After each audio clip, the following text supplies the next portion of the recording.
Dave, I have a theory. Ever since they changed their name from MGP to Ross and Squib, these have been disappointing. Ooh, that's an interesting take. Hear me out. Just go back to MGP. Problem solved.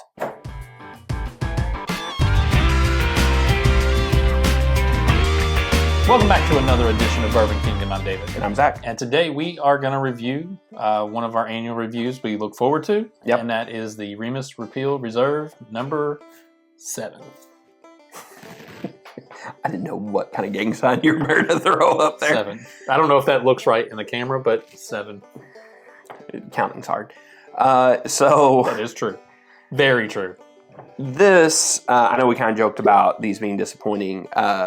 Honestly, just last year's was disappointing compared to 5. I think pretty much everything's always going to be just disappointing compared to 5. So maybe that's the problem. Maybe we should stop comparing everything to batch 5. Just let it stand on its own merit. But it wouldn't really be a review channel if we did that. That is true. Yeah. We only have to review what we know.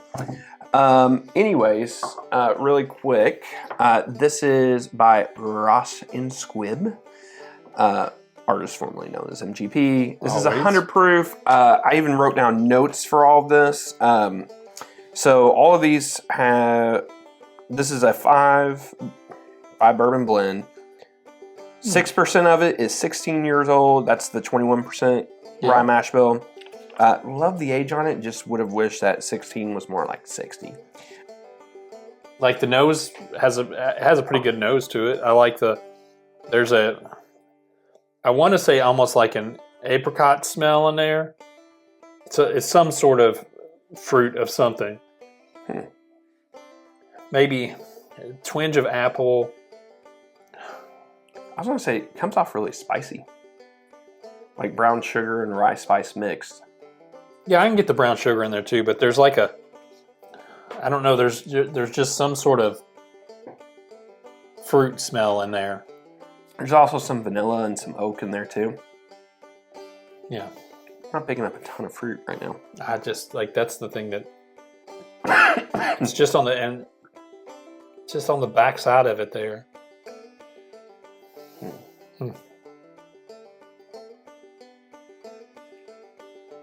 Yeah.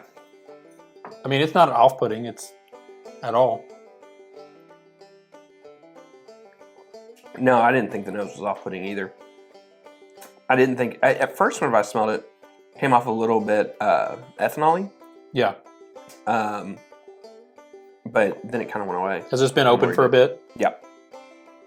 It's probably been open for 2-3 weeks. Mm-hmm. I got this actually, we actually plan on reviewing this a lot sooner, and then certain other bottles, we just kind of bumped in front of it. Just stuff happens. So the palate is actually kind of like chill, but like in like a good way. Like I get some of that citrus, some of that apple that you were talking about. Yeah.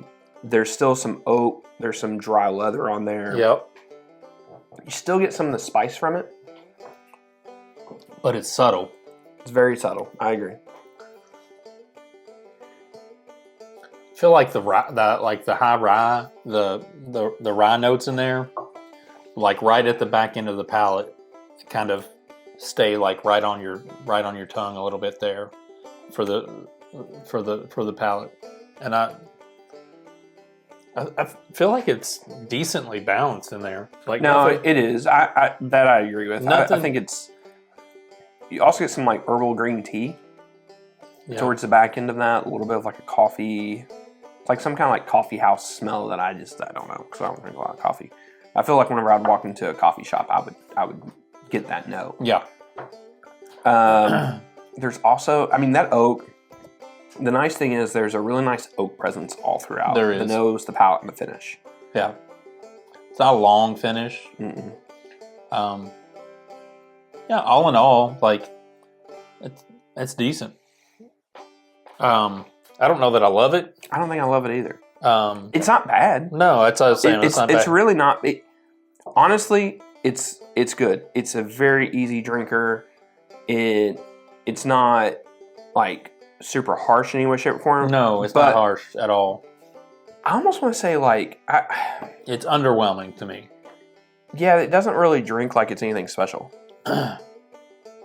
And again, this is 110, 115. I got it cheaper. So I've seen them like around like 120 locally, but I also got this at 100. So, I think this. But still, like at $100, it's. I think part of the thing is we're always going to chase this. Like we're going to want this because there is the hope that it is special. Mm-hmm. And it's not special. I think it's good. Yeah, it's just not special. I think our boy Paul. I think he says this. That's not offensive. Like whenever he'll say, I think it's Paul that says this. So correct me if I'm wrong, Paul. Yeah. But I've heard him say before, or I feel like I've heard him say before, where he's like, yeah, it's just it's not offensive. Yeah. Like I agree with this. Like everything here, I don't think anybody would dislike this. No.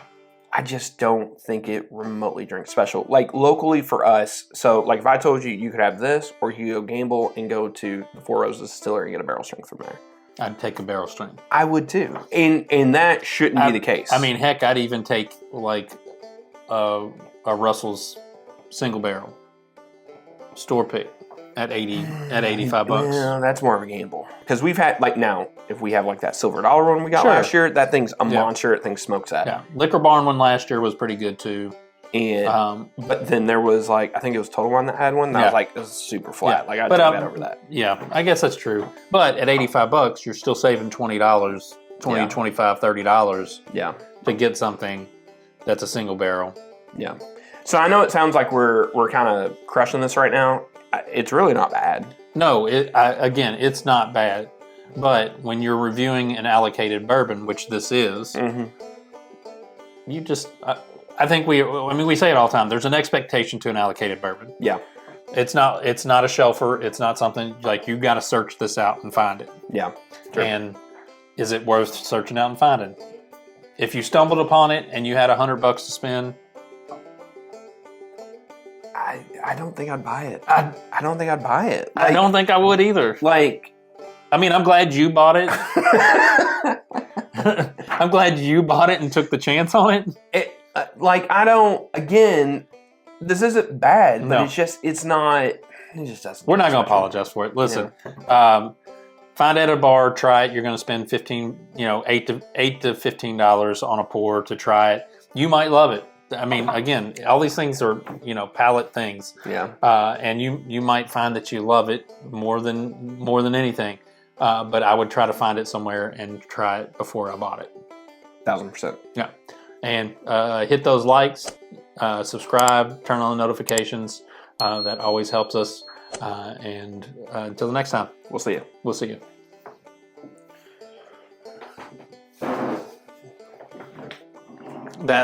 That leather on the back end, to me, that state.